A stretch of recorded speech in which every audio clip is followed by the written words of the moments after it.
consumo de agrotóxicos no Brasil ele é extremamente elevado. Infelizmente, nós somos campeões mundiais no consumo desse resíduo químico. Para se ter uma ideia, anualmente nós temos uma média aí de consumo de 1 bilhão de litros de agrotóxicos sendo consumidos por parte da população brasileira. Então, quando a gente faz uma média disso, nós temos uma média de 5 litros por habitante por ano. Então, imagine, né, esse consumo tão elevado, cada um de nós consumindo 5 litros ao ano. 60% das nossas frutas, legumes e verduras são contaminados por agrotóxicos e 30% dos alimentos também contaminados por agrotóxicos. Então, é uma quantidade extremamente elevada, preocupante para a saúde pública, quando nós pensamos em termos de público, né? Tanto o trabalhador do campo, né, que lida mais proximamente com esse tipo de química, né, e até os moradores de campo também muito acometidos por esse tipo de resíduo, e também nós aqui nas grandes cidades, nas áreas urbanas do nosso país, a partir tanto da ingestão desses alimentos contaminados, com esses índices elevados de agrotóxicos, como até mesmo, enfim, a água que nós bebemos também, o solo. Então, de fato, é uma situação preocupante que nós vivemos no nosso país. Eu fiz um plantio de milho e daí tinha que imunizar a semente porque era uma plantia tardia e se a gente não colocar um pouco de defensivo, o milho não vem porque a lagarta do cartucho ataca. E aí, plantando esse milho, no final da planta eu levantei a tampa da plantadeira e inalei aquele cheiro, aquele bafo que veio lá de dentro. E me deu uma ânsia que eu achei que ia morrer. Daí, imediatamente, a gente foi para o médico procurar recurso e o médico atestou que era veneno. Né? A causa era uma intoxicação com veneno, por inalação. Imagina se a gente está inalando isso e está fazendo mal, e essas pessoas que vão consumir isso depois. Os principais riscos à saúde relacionados ao uso de agrotóxicos, a gente poderia dividir eles em riscos relacionados a um contato crônico e a um contato mais agudo, né? E aí a gente poderia começar citando alguns relacionados a esse contato mais agudo, talvez muito mais relacionado a essas pessoas que trabalham no campo, os trabalhadores do campo que lidam mais diretamente, com mais proximidade dos agrotóxicos. Se percebe muito nesses trabalhadores e nesses moradores do campo sintomas relacionados à alergia, irritações de mucosa, sangramentos, enfim, alguns comprometimentos nesse nível. Acrescento a esses também tonturas, desmaios, náuseas. Então, enfim, como a população que normalmente é mais próxima à nossa realidade aqui dos grandes centros urbanos não sente esses sintomas, fica-se com uma falsa impressão de que não estamos tendo grandes repercussões para a nossa saúde.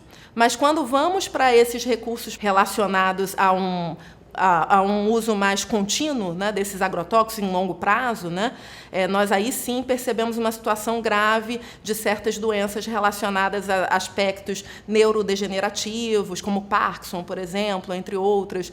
Aspectos hormonais, a gente vê hoje o profissional que lida na ponta da saúde relacionando um aumento grande de disfunções hormonais que podem sim estar relacionadas a esse consumo elevado de agrotóxicos no nosso país. Enfim, além disso, nós também percebemos repercussões do ponto de vista de desgaste de função hepática, função renal, muitos estudos científicos mostrando um comprometimento em longo prazo para desenvolvimento de câncer e, enfim, doenças e agravos não transmissíveis.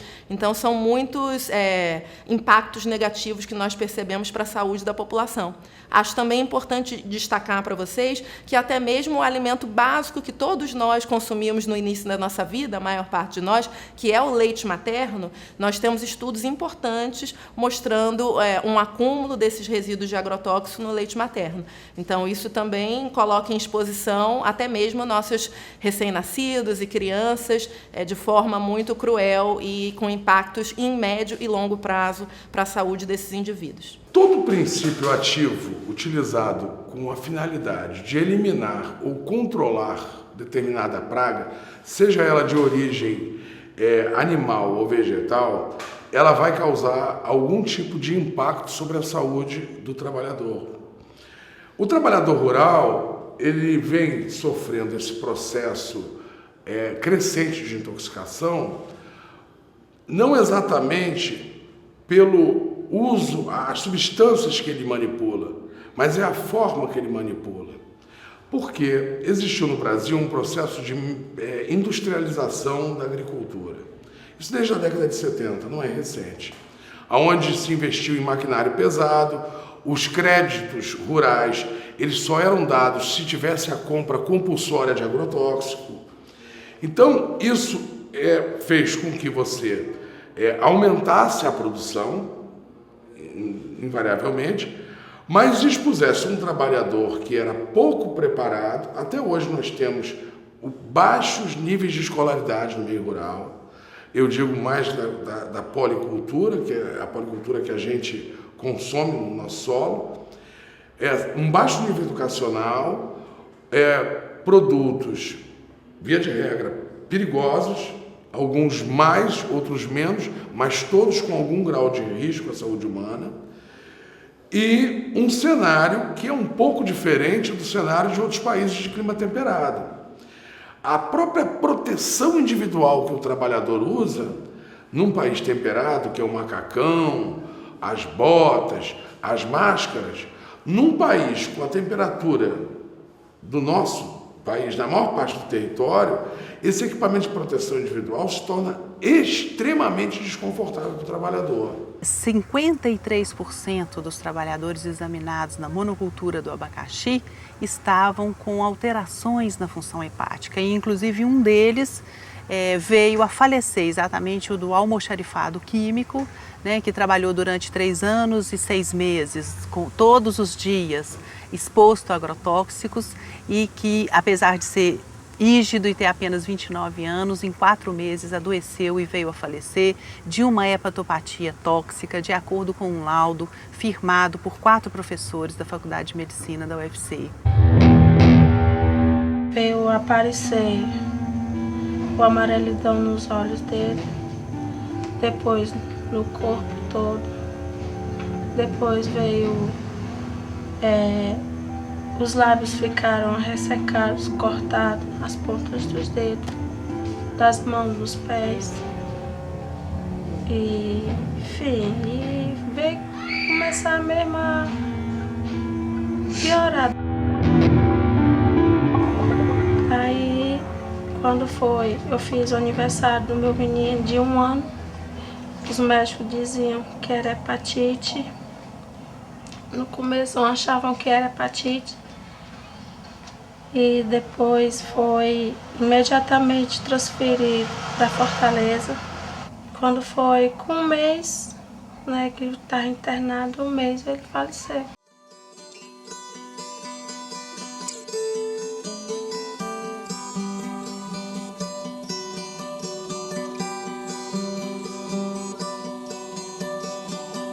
Na última década, nós tivemos no Brasil 4.000 casos de intoxicação fatal por agrotóxico. Para cada um desses 4.000 casos, a Organização Mundial de Saúde estima que existiram de 20 a 40 intoxicações que não chegaram à rede hospitalar, por várias razões, pelas distâncias serem grandes entre a área rural e os estabelecimentos de saúde, por serem sintomas difusos, que nem sempre são associados à intoxicação, como dor de cabeça, sudorese, dores no aparelho digestivo, que podem ser facilmente confundidos com parasitose. Então, a gente tem um número estimado, isso são estimativas nossas, em torno de 560 mil, 580 mil trabalhadores por ano se intoxicam por agrotóxicos. Mas o problema é que o número em si, ele não revela. Ele só toma a sua importância quando nós observamos que a nossa população ocupada no meio rural está reduzindo. Nós tínhamos, há 2 décadas, 18 milhões de trabalhadores no meio rural. Hoje somos 16 milhões. Desses 16 milhões, se você imaginar que, pelo menos, vamos ser bem conservadores, 200 mil trabalhadores estão se intoxicando por ano, isso talvez tenha mais risco do que trabalhar na construção civil, porque Mais risco que trabalhar numa fábrica, com certeza ele já tem. O que é mais importante que eu gostaria de destacar também em relação a essa questão dos impactos para a saúde dos agrotóxicos, fica muito relacionado ao fato de que aqui no país nós infelizmente vivemos um período de longa data e mais agudo agora, relacionado a uma liberação indiscriminada de certos agrotóxicos, que nós sabemos que em outros países, como por exemplo Estados Unidos, União Europeia, esses mesmos agrotóxicos não são permitidos. A liberação desses diversos agrotóxicos e compostos que constituem os agrotóxicos é feita pela Anvisa, né, junto com o Ministério da Agricultura, e na verdade eles são liberados assim porque o Brasil nos últimos 50 anos ampliou muito o agronegócio, é o que vem gerado grande parte do PIB nacional. Realmente ele cresceu, o agronegócio se expandiu a ponto de permitir que o Brasil não caísse no início da crise por conta desse crescimento, mas tem essa parte negativa da necessidade cada vez maior do uso dessas substâncias químicas. Algumas são mais tóxicas que as outras, a grande maioria é tóxica, mas algumas são mais tóxicas, e o grande risco é exatamente a utilização indevida e incorreta pelos agricultores, principalmente agricultores familiares, que não têm aquela capital ideal para pagar funcionários, adquirir equipamentos de segurança ideais para a utilização e a aplicação desses agrotóxicos. Quando você vê uma grande empresa que trabalha, que tem funcionários capacitados, maquinaria ideal, todo o processo todo mecanizado, você tem jatos para fazer a pulverização, equipamentos para fazer a pulverização, então o contato humano com a substância é menor. Agora, para o agricultor familiar, aquele contato é direto com a substância. Ele que manuseia, ele que prepara, ele que pulveriza. Muitas vezes os parentes, os familiares ajudam na pulverização, incluindo crianças, e esse é o risco. Então, quanto maior a liberação, quanto mais liberado forem essas substâncias, maior acesso todos nós teremos a elas. Tanto os agricultores familiares que usam no dia a dia, quanto nós consumidores ao comprar uma maçã, um mamão, um morango no supermercado. Infelizmente, não é possível fazer muita coisa, né? A gente sabe que lavar com sabão e com bucha para esfregar e possivelmente tirar algum excesso que está ali na casca pode ser de alguma ajuda, né? Inclusive para não contaminar a geladeira, né? Para não colocar, por exemplo, uma casca de mamão sujo no prato junto com uma melancia e misturar um com o outro, lembrar que ali tem veneno, né? Mas, de fato, é fundamental que o período de carência seja respeitado, ou seja, o período entre a aplicação de cada um desses ingredientes ativos e a colheita, de forma a garantir que haja uma degradação dele naquele produto, né? Mas também não ter a ilusão de que esse tipo de procedimento vai nos permitir ter um alimento livre de agrotóxicos. Um dos mais utilizados e que é muito comentado e estudado é o glifosato. E todos os agrotóxicos que trazem esse glifosato como composto ativo. Esse glifosato ele tem a função de eliminar metabolismo de algumas plantas, exatamente o que leva as ervas daninhas a perecerem no campo, e quando utilizados numa época correta, eles destroem essas plantas daninhas, as plantas não desejadas, que a gente vulgarmente chama de planta daninha, e permite uma mão de obra menor na cultura, exatamente porque eu não preciso ir lá capinar o pasto ou capinar a cultura antes ou depois de plantar a planta de interesse econômico. Então, muitas vezes esse glifosato é usado de maneira indiscriminada, não só na agricultura, assim, a nível de agronegócio, mas principalmente, novamente, pelos agricultores familiares, que usam isso para não precisar pagar mão de obra, ou seja, ele tem aquele cultivar mais limpo, ou seja, um tomateiro sem plantas no meio da plantação, no meio da cultura de tomate, mamão, plantas daninhas no meio da cultura de mamão. Então, eles podem circular, coletar mais facilmente ao longo do processo de cultivo, né? E com isso ganham tempo, mas em compensação ganham junto com esse tempo adquirido toda a problemática que o glifosato traz. É um composto que tem sido estudado em vários lugares, vários grupos de pesquisa, podendo potencialmente levar a eventos de câncer, eventos de problemas, vamos dizer assim, mexer com o sistema endócrino do ser humano e com isso causar outros vários efeitos, alguns já comprovados, outros ainda em estudo, e que gera toda essa controvérsia por conta de alguns grupos mostrarem que ele não tem esse malefício, outros grupos mostrarem que ele traz malefícios. Não há nada assim exatamente comprovando se ele é ou não cancerígeno, mas até onde os estudos têm demonstrado, ele é sim um produto potencialmente carcinogênico e que poderia causar um grande prejuízo na vida, principalmente desses agricultores familiares que usam de maneira desordenada. A gente pensar em sustentabilidade de uma agricultura é pensar numa agricultura, primeiro com um indivíduo, um trabalhador mais preparado, que tenha mais informação. Quanto mais informação ele tem, menos ele contamina o meio ambiente e menos ele coloca em risco o consumidor e menos ele se arrisca. Menos arrisca a sua família.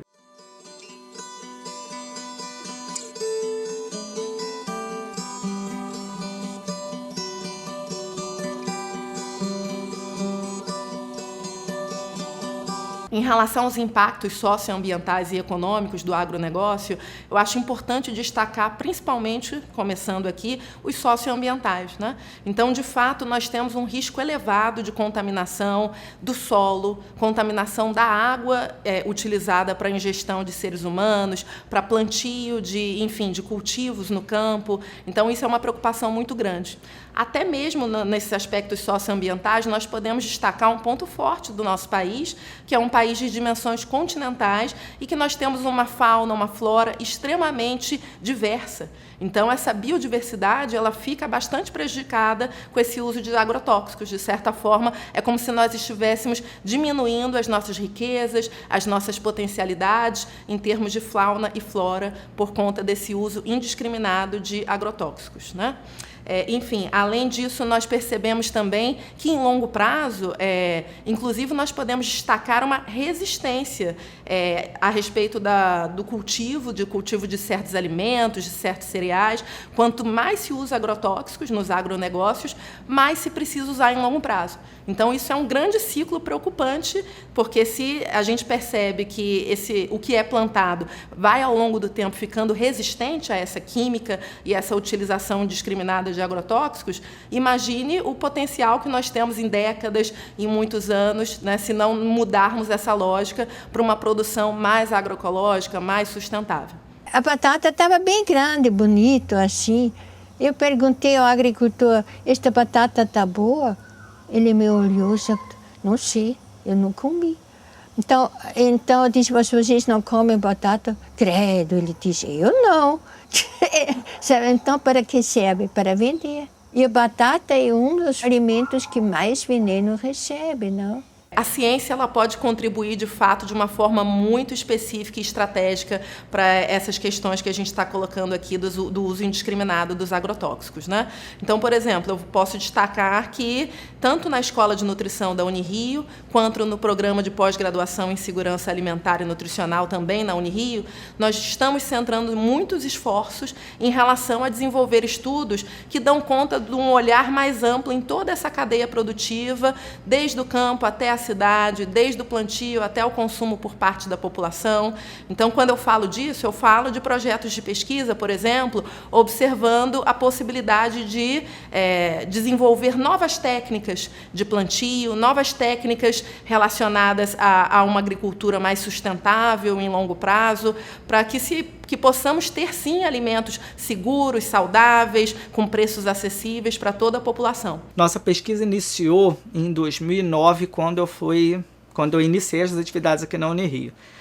Na época, houve uma chamada de vários projetos de pesquisa na área de introdução de plantas ou mecanismos de defesa de plantas.